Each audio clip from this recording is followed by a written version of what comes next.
Dernière partie, la présentation proprement dite, quelques conseils de bon sens, mais qu'il faut toujours rappeler en cas de doute.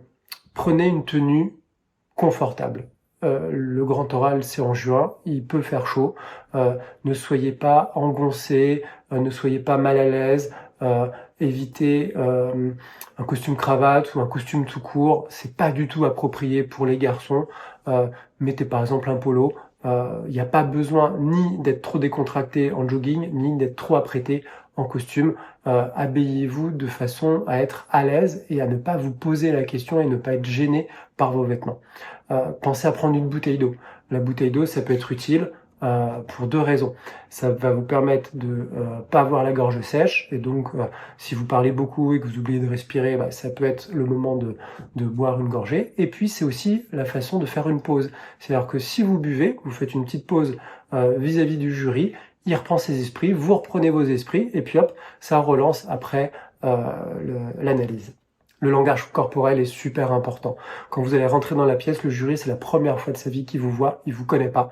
Donc, soyez avenant, soyez souriant. Si vous êtes souriant, il va vous sourire. Si vous tirez la tronche, il va tirer la tronche.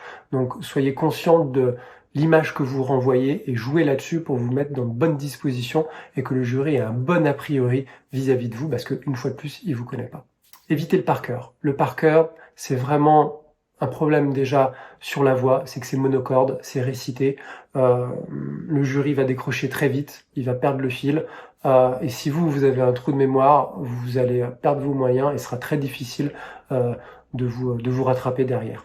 Connaissez votre sujet, connaissez l'ordre des thèmes et du plan, mais n'ayez pas de phrase en tête rédigée. Et sur votre feuille, vous voyez, vous faites comme moi, vous avez une espèce de plan, un menu qui va vous faire avoir une ligne directrice, mais il n'y a pas besoin d'écrire à l'avance ce que vous allez dire. Votre cerveau, il le sait très bien. Lui, il a juste besoin de mots-clés.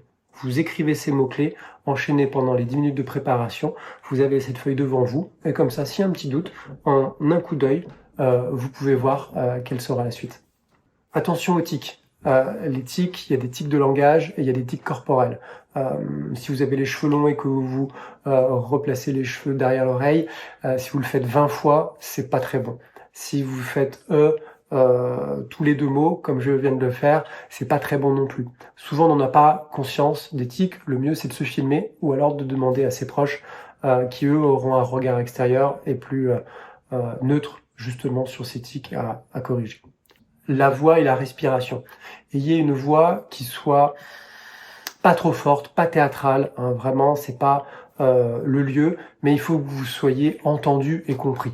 Le jury va être placé à 2-3 mètres de vous, il n'y a pas besoin de crier, mais si vous parlez dans votre barbe, il risque de pas comprendre, et puis surtout, il va se dire, il a pas confiance ou elle a pas confiance en ce qu'elle dit, et donc, pareil, l'a priori sera pas bon. Ayez une voix posée, forte, sûre de vous, et pas besoin d'avoir un débit de mitraillette.